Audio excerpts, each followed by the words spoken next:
First day of school. Guys, ಇವತ್ತು ನಮ್ಮ ಮನೆಯಲ್ಲಿ ಮತ್ತೆ ಮಾವಿನ ಹಣ್ಣು.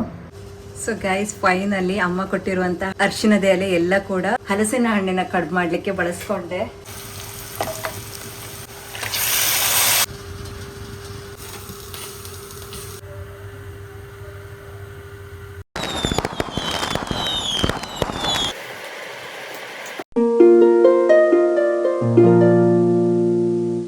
Hey guys, welcome back to our YouTube channel. Let's go.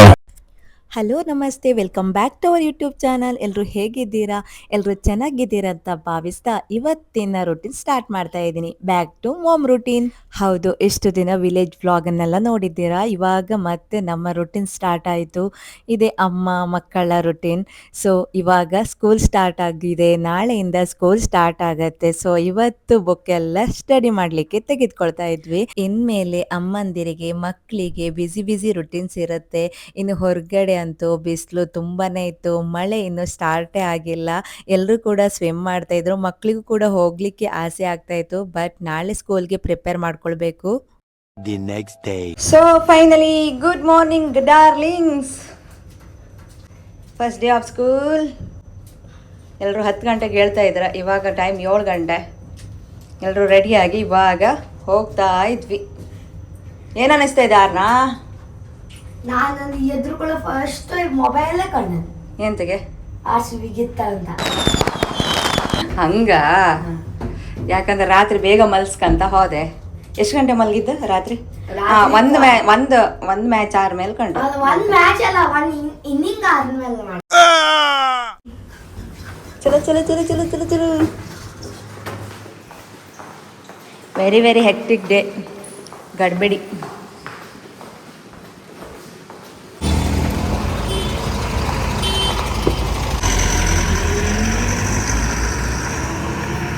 Guys, ಇವತ್ತು ನಮ್ಮ ಮನೆಯಲ್ಲಿ ಮತ್ತೆ ಮಾವಿನ ಹಣ್ಣು.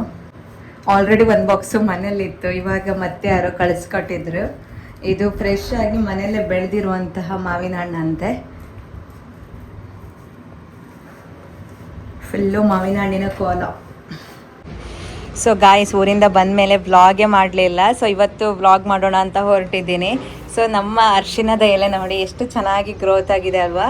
ಸೊ ಹಾಗೆ ಊರಿಂದ ನಾನು ಅಮ್ಮ ಕೊಟ್ಟಿರುವಂಥ ಒಂದು ಗಿಡ ತೆಗೆದುಕೊಂಡು ಬಂದಿದ್ದೆ. ಇದು ಮಕ್ಕಳಿಗೆ ಅಥವಾ ಕೆಮ್ಮ ಕಫ ಆದಾಗೆ ತಿನ್ನುವಂಥ ಎಲೆ ಅಂತೆ. ಅದರ ಹೆಸರು ನನಗೆ ಗೊತ್ತಿಲ್ಲ, ಬಟ್ ಪೂರ ಒಣಗೋಗಿದೆ. 2 ಗಿಡ ಕೊಟ್ಟು ಕಳಿಸಿದ್ದೆ, 2 ಗಿಡ ಕೂಡ ಒಣಗೋಗಿದೆ. ಸೊ ಗೊತ್ತಿಲ್ಲ ಅದೇನಾಗುತ್ತೆ ಅಂತ ಹೇಳಿ. ಸೊ ಇನ್ನು ಬಸ್ಲೆ ಕೂಡ ಅಷ್ಟೇ, ನಮ್ಮ ಹೋಟೆಲ್ಗೆ ತೆಗೆದುಕೊಂಡು ಹೋಗಿ ನೋಡುವ ಅಂತ ಹೇಳಿ ತೆಗೆದುಕೊಂಡು ಬಂದಿದ್ದು. ಸದ್ಯಕ್ಕೆ ಇಲ್ಲೇ ಇಟ್ಟು ನೆಕ್ಸ್ಟ್ ತೆಗೆದುಕೊಂಡು ಹೋಗ್ತೀವಿ. ಗೈಸ್, ಏನು ಗೊತ್ತಾ, ಊರಿಂದ ಬರಬೇಕಾದ್ರೆ ಹಲಸಿನ ಹಣ್ಣು ತೆಗೆದುಕೊಂಡು ಬಂದಿದ್ದೆ, ಹಲಸಿನಕಾಯಿ ತೆಗೆದುಕೊಂಡು ಬಂದಿದ್ವಿ. ಸೊ ಇವತ್ತು ಒಂದು ಹಣ್ಣಾಗಿದೆ, ಇನ್ನೂ ಕೂಡ 2 ಇದೆ. ನೋಡಿ ಎಷ್ಟು ದೊಡ್ಡ ಹಲಸಿನ ಹಣ್ಣು ಅಂತ ಹೇಳಿ. ಇದೆರಡು ಹಣ್ಣಾಗ್ಲಿಕ್ಕಿದೆ, ಬಟ್ ಇದು ಚೆನ್ನಾಗಿ ಹಣ್ಣಾಗಿದೆ. ಇವಾಗ ಇದರಿಂದ ಹಲಸಿನ ಹಣ್ಣಿನ ಕಡ್ಬು ಮಾಡೋಣ ಅಂದ್ಕೊಂಡಿದ್ದೀನಿ. ಟೈಮ್ ಇವಾಗ ಬೆಳಿಗ್ಗೆ 9:15. ಸೊ ಇಲ್ಲಿ ಎಳ್ಳೆಣ್ಣೆ ಇತ್ತು, ಇದು ದೇವಸ್ಥಾನಕ್ಕೆ ಹಾಕಿ ಬರಲಿಕ್ಕಿತ್ತು. ನಂತರ ನಾನು ಅಡುಗೆ ಸ್ಟಾರ್ಟ್ ಮಾಡ್ತೀನಿ. ಇಷ್ಟು ದೊಡ್ಡ ಹಲಸಿನ ಹಣ್ಣಲ್ಲಿ ಸೊಳೆ ಆಗಿದ್ದು ಇಷ್ಟೇ. ಸೊ ಇವಾಗ ಇದರಿಂದ ಕಡುಬು ಮಾಡಬೇಕು. ಇದು ಎಂಬಾಗಿರೋದ್ರಿಂದ ಈ ರೀತಿಯಾಗಿದೆ. ಸೊ ಇವಾಗ ಇದನ್ನು ಫ್ರಿಜ್ಜಲ್ಲಿ ಇಟ್ಟು ನಾನು ಹೋಗಿ ಬಾಳೆ ಎಲೆ ತೆಗೆದುಕೊಂಡು ಬರಬೇಕು. ಸೊ ಇವಾಗಷ್ಟೇ ಸ್ನಾನ ಮಾಡಿ ಬಂದೆ. ಸೊ ಇವಾಗ ದೇವಸ್ಥಾನಕ್ಕೆ ಹೋಗಬೇಕು, ಸ್ವಲ್ಪ ಎಳ್ಳೆಣ್ಣೆ ಒಪ್ಪಿಸ್ಲಿಕ್ಕಿತ್ತು. ಹಾಗೆ ಇವಾಗ ಮತ್ತೆ ನಾನು ಹೊರಗಡೆ ಹೋಗಿ ಸ್ವಲ್ಪ ಶಾಪಿಂಗ್ ಕೂಡ ಮಾಡಲಿಕ್ಕಿತ್ತು. ಲಾಸ್ಟ್ ನಾನು ಊರಿಂದ ಬರಬೇಕಾದ್ರೆ ಮೆಹಂದಿ ಸೊಪ್ಪನ್ನು ತೆಗೆದುಕೊಂಡು ಬಂದಿದ್ದೆ. ಆರ್ನಾಗೆ ತುಂಬ ಇಷ್ಟ ಮೆಹಂದಿ ಸೊಪ್ಪು. ಸೊ ಮೆಹಂದಿ ಇಟ್ಕೊಳ್ಳಿಕ್ಕೆ ಅವಳಿಗೆ ತುಂಬ ಇಷ್ಟ ಆಗುತ್ತೆ. ಮೊನ್ನೆ ಸ್ವಲ್ಪ ಇಟ್ಟಿದ್ದೆ, ಬಟ್ ಇದನ್ನು ಮಿಕ್ಸಿಯಲ್ಲಿ ರುಬ್ಬಿದ್ನ ಚೆನ್ನಾಗಿ ಬಂದಿಲ್ಲ ಪೇಸ್ಟ್. ಹಾಗಾಗಿ ಎಲ್ಲಾದರೂ ಕಲ್ಲು ಸಿಗುತ್ತೆ ನೋಡಬೇಕು, ಅರೆಯುವ ಕಲ್ಲು ಸಿಕ್ಕಿದ್ರೆ ತೆಗೆದುಕೊಂಡು ಬರ್ತೀನಿ.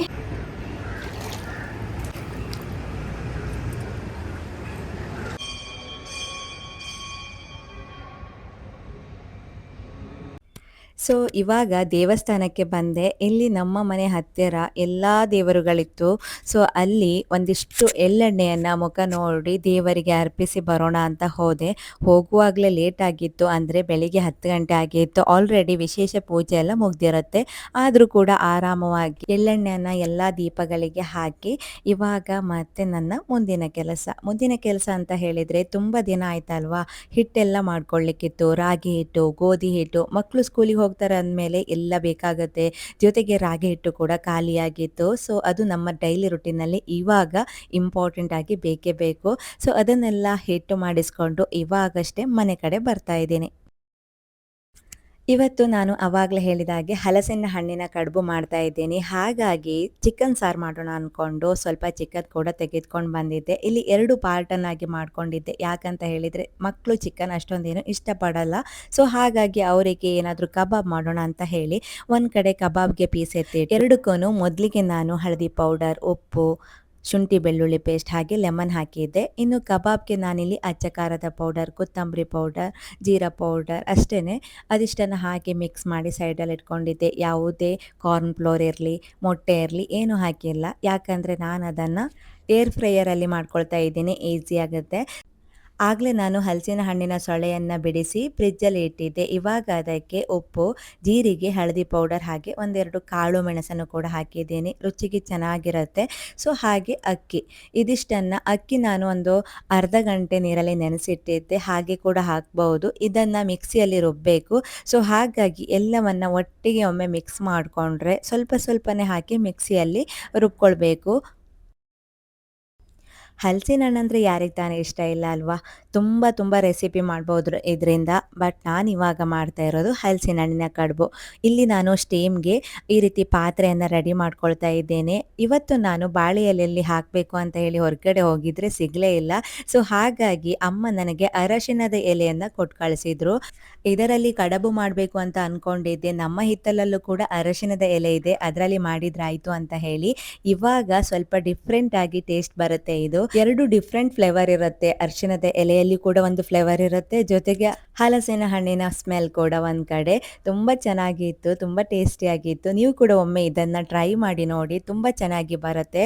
ಸೊ ಇವಾಗ ಇದನ್ನು ಸ್ಟೀಮ್ ಮಾಡ್ಕೊಳ್ತೀನಿ.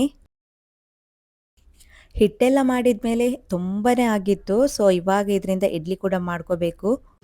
ಸೊ ಗೈಸ್, ಫೈನಲಿ ಅಮ್ಮ ಕೊಟ್ಟಿರುವಂಥ ಹಳದಿ, ಅರಿಶಿಣದ ಎಲೆ ಎಲ್ಲ ಕೂಡ ನಾನು ಹಲಸಿನ ಹಣ್ಣಿನ ಕಡುಬು ಮಾಡಲಿಕ್ಕೆ ಬಳಸ್ಕೊಂಡೆ. ಸೊ ಇವಾಗ ಇದನ್ನು ಮುಚ್ಚಿಟ್ಟು ಬೇಯಿಸ್ಕೊಳ್ತೀನಿ. ಎಷ್ಟೊಂದು ಹಿಟ್ಟಿದೆ. ಸೊ ಇವಾಗ ನಾನು ಈ ಚಿಕ್ಕ ಪಾತ್ರೆಯಲ್ಲಿ ಬೇಯಿಸ್ಕೊಳ್ಳೋಣ ಅಂದ್ಕೊಂಡಿದ್ದೀನಿ.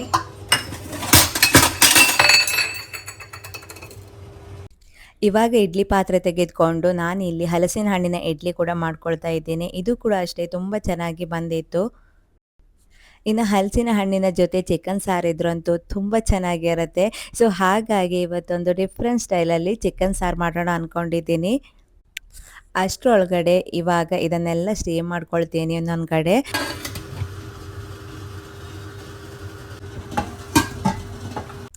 ಇವಾಗ ಚಿಕನ್ ಸಾರು ಮಾಡ್ಕೊಳ್ಳಿಕ್ಕೆ ಒಂದು ಕಡಾಯಿಗೆ ಎಣ್ಣೆಯನ್ನು ಹಾಕಿ ಬೆಳ್ಳುಳ್ಳಿಯನ್ನು ಜಜ್ಜಿ ಹಾಕ್ಕೊಂಡಿದ್ದೆ, ಜೊತೆಗೆ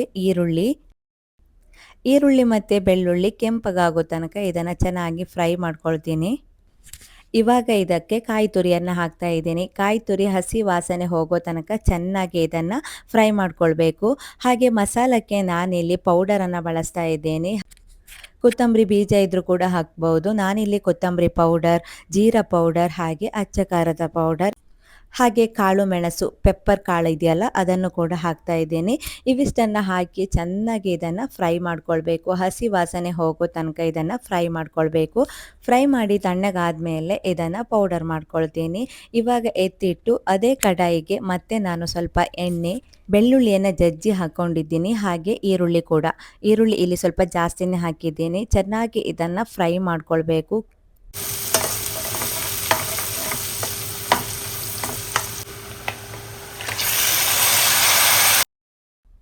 ಇವಾಗ ಇದಕ್ಕೆ ಚಿಕನ್ ಸೇರಿಸ್ಕೊಳ್ತಾ ಇದ್ದೀನಿ. ಚೆನ್ನಾಗಿ ಒಂದು ಕುದಿ ಬರೋ ತನಕ ಬೇಯಿಸ್ಕೊಳ್ಬೇಕು.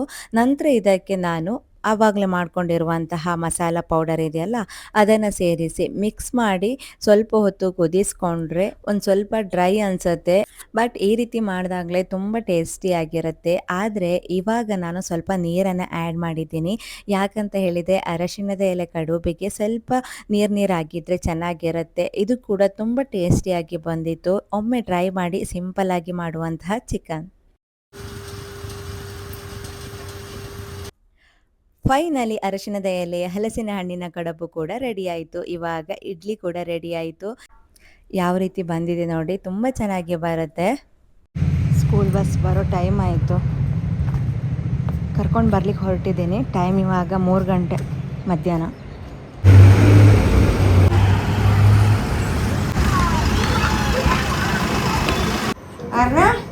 ಹೆಂಗಿತ್ತು ಸ್ಕೂಲ? ಓಯ್ ಎರಡು ಒಟ್ಟಿಗೆ ಆಯ್ತು. ಶೂಸ್ ನನಗೆ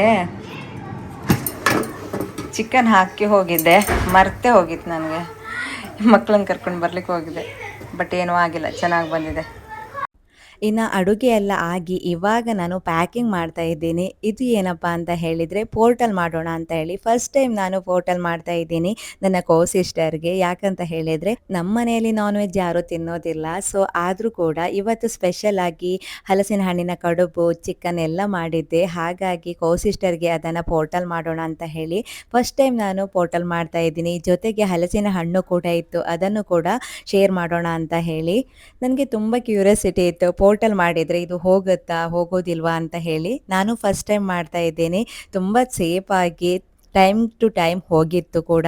ಸೊ ಇವಾಗ 2 ಬಾಕ್ಸ್ ಕಳಿಸ್ತಾ ಇದ್ದೀನಿ. ಮಾವಿನ ಹಣ್ಣಿತ್ತು, ಜೊತೆಗೆ ಹಲಸಿನ ಹಣ್ಣಿತ್ತು, ಅದನ್ನು ಕೂಡ ಕಳಿಸ್ತಾ ಇದ್ದೇನೆ. ಹಾಗೆ ನಾನು ಮಾಡಿರುವಂತಹ ಹಲಸಿನ ಹಣ್ಣಿನ ಕಡುಬು, ಕೋಳಿ ಸಾರು ಎಲ್ಲವನ್ನ ಕಳಿಸಿದ್ದೇನೆ. ತುಂಬ ಸೇಫಾಗಿ ಹಾಫ್ ಆನ್ ಅವರಲ್ಲಿ ಅಲ್ಲಿ ಹೋಗಿತ್ತು.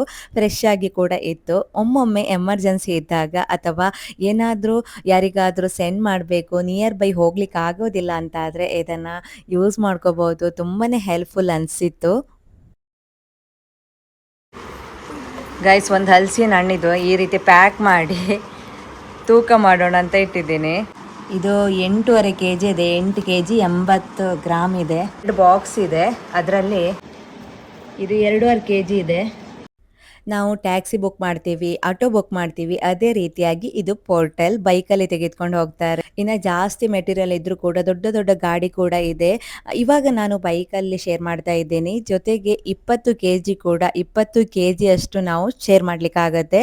ಇಲ್ಲಿ ನಾನು ಒಂದು 12 kg ಹಾಗೆ ಇತ್ತು. ಸೊ ಇವಾಗ ಅವರು ಬೈಕಲ್ಲಿ ತೆಗೆದುಕೊಂಡು ಹೋಗ್ತಾ ಇದ್ರು. ಜೊತೆಗೆ ನಾನು ಇಲ್ಲಿ ಬಂದು ಅವ್ರ ಜೊತೆ ಕ್ವಶನ್ ಮಾಡ್ತಾ ಇದ್ದೆ, ನೀವು ಹೇಗೆ ತೆಗೆದುಕೊಂಡು ಹೋಗ್ತೀರಾ? 25 ಕಿಲೋಮೀಟರ್ ಆಗತ್ತೆ, ಈ ಬಾಕ್ಸ್ ಎಲ್ಲ ಬಿದ್ದೋಗಲ್ವಾ, ಒಳಗಡೆ ಪ್ಯಾಕ್ ಮಾಡಿರೋದು ಹಾಳಾಗಲ್ವಾ? ಹಾಗೆ ಹಲಸಿನ ಹಣ್ಣು ಕೂಡ ತುಂಬಾನೇ ವೆಯ್ಟ್ ಇತ್ತು, ಅದನ್ನು ಎಲ್ಲಿ ಹಾಕೊಂಡು ಹೋಗ್ತೀರಾ ಎಲ್ಲ ಕ್ವಶನ್ ಮಾಡ್ತಾ ಇದ್ದೆ. ನನಗೆ ಕ್ಯೂರಿಯಾಸಿಟಿ ಇದು ಹೇಗೆ ತೆಗೆದುಕೊಂಡು ಹೋಗ್ತಾರೆ, ಪಾಪ ಅಲ್ವಾ? ಎಲ್ಲರೂ ಕೂಡ ಬಿಸ್ನೆಸ್ ಅಂದರೆ ಎಲ್ರಿಗೂ ಕೂಡ ಒಂದಲ್ಲ ಒಂದು ಕಷ್ಟ ಇದ್ದಿರುತ್ತೆ. ಇವರಿಗೂ ಕೂಡ ತೆಗೆದುಕೊಂಡು ಹೋಗಬೇಕು 25 ಕಿಲೋಮೀಟ್ರ್ ಅಂತ ಹೇಳಿದರೆ ಹೇಗೆ ತೆಗೆದುಕೊಂಡು ಹೋಗ್ತಾರೆ ಅಂತ ಅವರು ಮನೆಗೆ ಬಂದು ಬಾಕ್ಸನ್ನು ಕಲೆಕ್ಟ್ ಮಾಡಿಬಿಟ್ಟು ತೆಗೆದುಕೊಂಡು ಹೋಗಿದ್ರು. 2 ಬಾಕ್ಸು ಜೊತೆಗೆ ಹಲಸಿನ ಹಣ್ಣು ಇರೋದ್ರಿಂದ ನಾನು ಕೂಡ ಅವರಿಗೆ ಕೆಳಗಡೆ ಕೊಟ್ಟು ಬರೋಣ ಅಂತ ಹೇಳಿ ಬಂದೆ. ಇನ್ನು ಆಗಲೇ ಸಾಯಂಕಾಲ ಕೂಡ ಆಯಿತು. ಸೊ ಇದಾಗಿತ್ತು ನನ್ನ ಇವತ್ತಿನ ವ್ಲಾಗ್. ಇವತ್ತಿನ ಈ ವ್ಲಾಗ್ ಇಷ್ಟ ಆದರೆ ಪ್ಲೀಸ್ ಲೈಕ್ ಮಾಡಿ, ನಿಮ್ಮ ಅನಿಸಿಕೆಯನ್ನು ಕಮೆಂಟ್ ಬಾಕ್ಸಲ್ಲಿ ತಿಳಿಸಿ ಅಂತ ಹೇಳ್ತಾ ನಾಳಿನ ವಿಡಿಯೋದಲ್ಲಿ ಮತ್ತೆ ಸಿಗೋಣ. ಅಲ್ಲಿ ತನಕ ಎಲ್ರಿಗೂ bye bye. Thanks for watching.